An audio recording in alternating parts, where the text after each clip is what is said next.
doses of that cortisol. Now, if that happened occasionally, no problem, but we spend hours every week on our phone, and through it, we live with this perpetual sense of obligation, which generates, in turn, unintended personal stress. And stress, as we know, can kill. So here is a look at Christian's phone use for the last week. Remember, Christian was on holiday for 2 weeks. Holiday, Christian. He spends an average of 3 hours, 11 minutes on his phone on holiday. His phone usage was down, actually, 24% last week. The second week of his holiday, which was still ridiculously high, which does show you the value of 2 weeks holiday. Although we did miss you, less screen time in the second week. Here is my record, 3 hours 7. I was at work, however.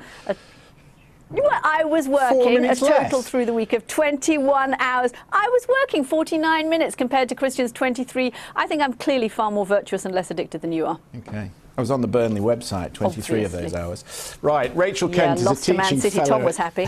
at King's College London. Her speciality is how digital technology affects our health. Hello, I'm Christian Fraser. I am an addict to my phone. How do I get off it? What should I do?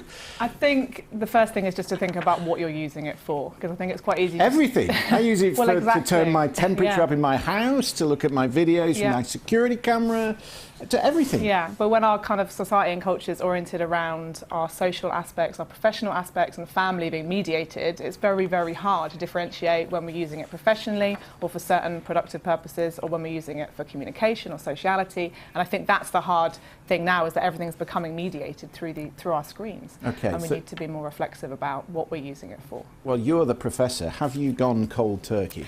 I have in the past, yes. Does it work? Yes. I think that, again, you need to think about what we're using it for, and you need to kind of compartmentalise your time.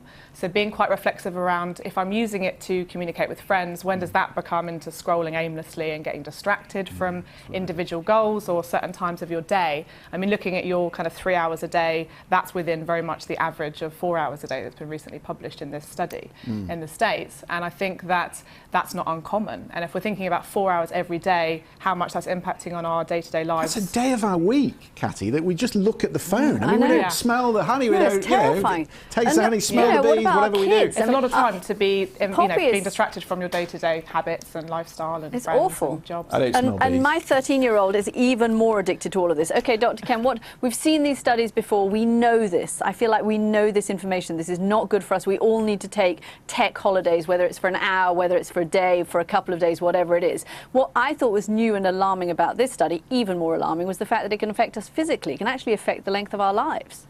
Yeah, absolutely. And certainly in my own research as well, I found that people that were especially using phones a lot to share certain elements of their day-to-day lifestyle, so kind of health self-tracking or sharing kind of identity and lifestyle on social media, found that when they stopped using it, they actually felt a lot of guilt to themselves for not sharing certain aspects of their lifestyle or not communicating with friends and family or colleagues, but also this attachment to the devices. So the companionship can be really helpful for connectivity, for sociality, and it's convenient, we all know that, but also there's the habit that's becoming a very compulsive part of daily life.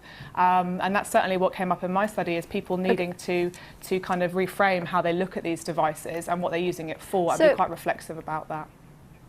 So I'm basically an optimist, and I cannot believe that as a species we are going to carry on this way. I mean, it's just not possible for us to become addicted as the way we have become so far. So are we going to get better? Are we going to get better at rationing our phone use time and using it in a way that's more effective? I mean, Christian does not need to be looking at his security cameras 15 hours a day, right? I mean, just doesn't need to do that. I think we are, but I think that we need to individually look at what we're using it for again. I think that every day, the reason that we're looking at it is we're mediating so many different aspects of our daily lives, and we're operating in a society that's becoming more surveillant, more mediated, and so, that kind of understanding that we're using our phones all the time doesn't necessarily mean that we're going to stop using them. We need to be a little bit more reflexive and critical about, what am I getting from this? Am I feeling gratified when I'm sharing on social media or when I'm connecting with friends and family through this mediated device? Is that contributing to my sense of well-being every day? And then being reflexive about when you don't find it a useful tool, when it becomes a pressurized process, or you feel competitive or comparative about other people's lifestyles that you're viewing and scrolling. And that's when we need to kind of take a step back and think, this isn't doing me any good. This is actually being damaging towards my sense of mental well-being. We joke, but it's a very, very serious issue, and it affects our children awful. because they take their cues from us, and too many children are on screens as well. Of course, it would help if your colleagues didn't send you as many emails, wouldn't it? Yes. Well, if I don't send you an email, you complain that I don't send you an email, so I can't win. Rachael Kent, thank you very much for joining us. Particularly affects, by the way, teen girls. They are very susceptible to phone usage. This is Beyond 100 Days, and still to come on the programme, Caught Red-Handed, why this heron is making life difficult for one very famous television presenter, and perhaps more importantly, for his pond life. It's on his phone.